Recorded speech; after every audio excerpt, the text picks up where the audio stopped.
sayang. Dan kenapa zaman sekarang banyak anak-anak? Ibu-ibu coba Anda perhatikan baik-baik. Kenapa anak perempuan zaman sekarang menstruasinya kelas-kelas SD sudah mens? Betul? Kenapa ya? Kenapa? Coba lihat apa. Anda saja yang maaf edisi-edisi lama. Yang umur 40. Yang mau expire gitu kan. Edisi lama. Edisi lama itu lihat. Coba Anda lihat. Makanan Anda zaman dulu sama anak-anak sekarang beda loh. Yang pertama. Yang kedua, karakter anak-anak sama Anda dulu beda.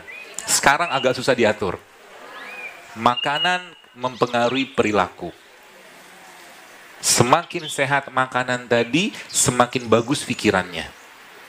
Jadi kalau anak itu berpikirnya kurang baik, maka cek salah satunya makanannya. Bisa jadi makanannya nggak sehat. Salah beberapa penyebabnya, tinggi gula, tepung, segala macam. Jangan kenalkan anak-anak dengan fast food. Bagi Anda yang masih membiarkan anak-Anda minum soda, zolimnya luar biasa. Soda ya. Kalau nggak doyan nggak apa-apa. Ya. Kenapa? Karena satu gelas soda yang kita minum itu, yang diminum itu butuh sekitar, kemarin pas saya sempat, alhamdulillah Allah kasih kesempatan haji, ada teman dia meminum soda, tuangin, gitu kan, mau minum, mau diambil sama dia kan. Saya bilang, antum tahu nggak? Saya bilang, satu gelas soda yang antum mau minum itu butuh sekitar 30 gelas air zam-zam untuk menetralkan. Sayangnya kalau kita lihat di Saudi kan, orang Saudi kan apapun makanannya minumannya soda. Saudi kan begitu kan. Kenapa? Karena mereka punya asumsi jahiliyah. Asumsi jahiliyah. Jahiliyah seperti apa? Jadi kalau mereka makan onta, makan kambing kan berlemak tuh tangannya. Lalu mereka cuci pakai soda. Lihat nih, cuci pakai soda sih bersih. Lemaknya hilang. Tapi masalahnya reaksi di tangan sama reaksi di lambung beda. Beda. Tidak sama, tidak seperti yang dibayangkan. Ya. Jadi itu, ya ada probiotik, ada prebiotik ya.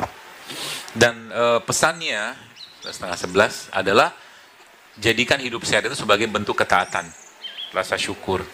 Dan kalau Anda sebagai penguasa dapurnya, jadi kalau sekarang anak Anda pengen sehat, dan kalau dia pengen Anda punya keturunan yang sehat, benerin makanannya. Sebab makanan kita selain mempengaruhi perilaku, dia juga mempengaruhi gen. Banyak saya temukan case-case di mana anak-anak umur 7 tahun, 9 tahun sudah kena autoimun loh. Dari mana sebabnya kalau bukan dari gen orang tuanya kemungkinan besar? Kan sayang. Ya, sayang. Kenapa sayang? Jadi kalau kita sekarang bicara tentang generasi emas Islam ke depan, tanggung jawabnya ada pada Anda. Kalau Anda membiarkan makanan anak-anak, suami di rumah bermasalah, maka begitulah generasi ke depan akan bermasalah. Ya, jadi hati-hati dengan makanan. Ya, jangan kasih mereka makanan yang nggak sehat lagi. Ya. Sayang artinya akan muncul namanya gen-gen cacat. Codingnya, pengkodingan pada gen tadi akan bermasalah karena protein sudah cacat, semua sudah cacat. Akhirnya apa? Ketika mulai terjadi cetakan birunya itu nggak cocok cetakan biru itu, karena bahan bakunya udah nggak bener. Kan blueprint kita sama, jadi cetakan yang Allah kasih ke kita itu nih untuk bikin jantung, untuk bikin otak, untuk bikin mata, udah ada cetakannya. Blueprintnya, bahasa kita gitu, blueprint gennya. Mereka ini butuh apa? Butuh bahan baku. Bahan bakunya apa? Asam amino. Ketika mau dicetak asam amino nggak komplit, maka cetakannya nggak sempurna kayak bikin kue bantat loh. Begitulah badan kita. Maka ketika lahir sama, ketika lahir nggak ada anus, nggak ada tempurung kepala, nggak ada usus, nggak ada apa macam. Itu kan gen cacat. Akibat dari apa? Dari apa yang dimakan atau diwariskan gen dari orang tuanya. Salah satunya. Ya, kalau sudah makanan yang nggak sehat, maka tubuhnya, matanya, pikirannya juga pengen tontonan nggak sehat. Jadi makanan nggak sehat itu ibarat kata dia seperti chip, ngunci dia. Dia minta. Kalau Anda lihat di Instagram tuh hashtagnya food control. Food control. Bagaimana mempengaruhi behavior kita ini dengan makanan. Jejalin dengan makanan nggak sehat. Nanti kelakuan juga nggak sehat. Seperti itu ya, hati-hati ya. Dan kembalilah ke ciptaan Allah kayak begini, ciptaan Allah nih. Pelajari baik-baik. Nanas ini aja, subhanallah ya, luar biasa loh. Semua bagiannya bermanfaat. Bahkan yang tidak kalah bermanfaatnya adalah bagian tengahnya ini. Kalau bahasa sini apa ya? Bonggol, bulurnya kalau bahasa kampung saya. Bonggol yang nanas ini Bu sekalian, Anda bisa gunakan untuk alergi. Jadi diambil bonggolnya, di blender sama habatus sauda. Di blender. Ya.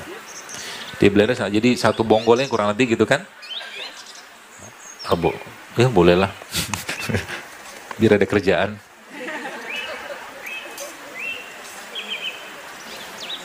Jadi bonggolnya itu diambil, di blender sama habatus sauda. Untuk kasus-kasus alergi, misalkan sinusitis salah satunya ya. Sinusitis sih bukan alergi, tapi salah satu sakit lah, penyakit. Ya itu bisa pakai itu tadi.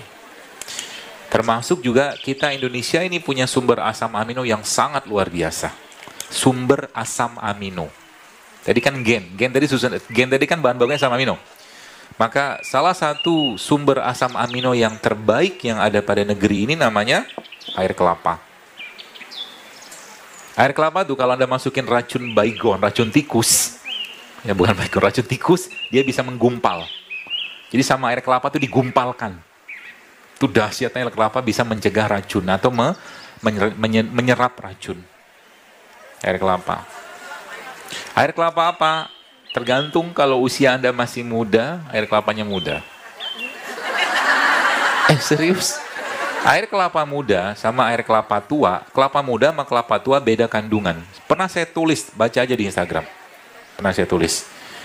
Ya, kalau yang umurnya sudah ya 45 tahun, 50 tahun ke atas, minumlah air kelapa tua. Ya.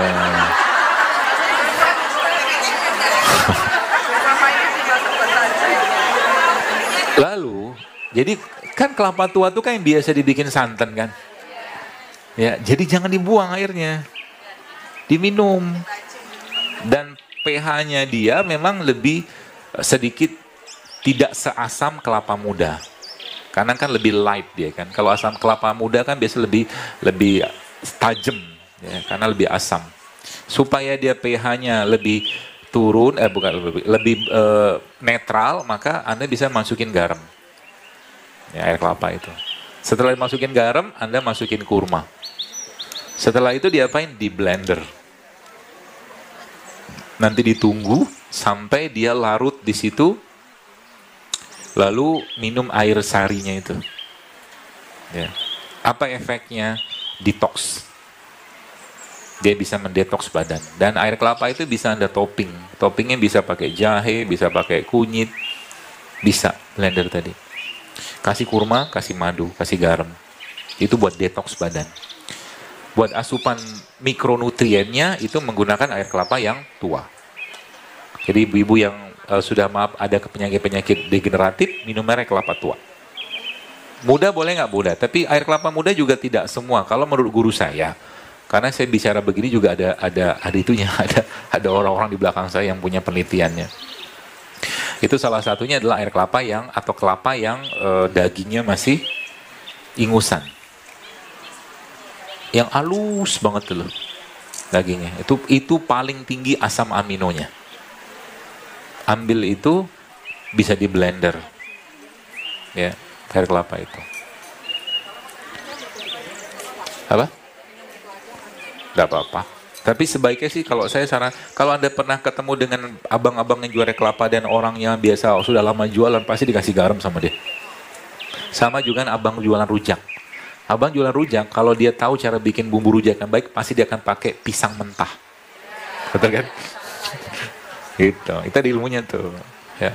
Ilmu tentang makanan. Ya, termasuk kunyit. Kunyit itu kalau ibu-ibu mau dapatkan kunyit dengan... Jadi kunyit itu kalau Anda bikin kunyit ya, ini kan kunyit. Mau dapatkan penyerapan kunyit ini lebih baik, ya, maka Anda masukkan kunyit itu black pepper, lada hitam. Jadi kunyit, misalkan gini, tadi kita bikin tadi itu, kunyit diiris-iris, lalu dimasukkan air panas, lalu kasih black pepper. Maka penyerapan kunyitnya akan jauh lebih baik. Dan lagi-lagi kalau mau lebih cepat dia diserap tubuh, maka kecilkan ukurannya. Parut. Ya, diparut. Boleh pakai parut juga nggak apa-apa. Atau mungkin habis diparut terus Anda keringkan di oven juga nggak apa-apa. Diangin-anginin gitu. Nanti lama-lama kan dia kan jadi bubukan, jadi serbukan juga bisa. Habis itu cara itunya bilang dikocok-kocok di sini. Oh ini bonggolnya. Iya. Nah ini bonggol nanas ya. Kalau Anda lihat kayak begini, maka ucapkanlah Rabbana ma khalaqta hadza batila. Anda lihat sesuatu yang di situ Allah ingin tunjuk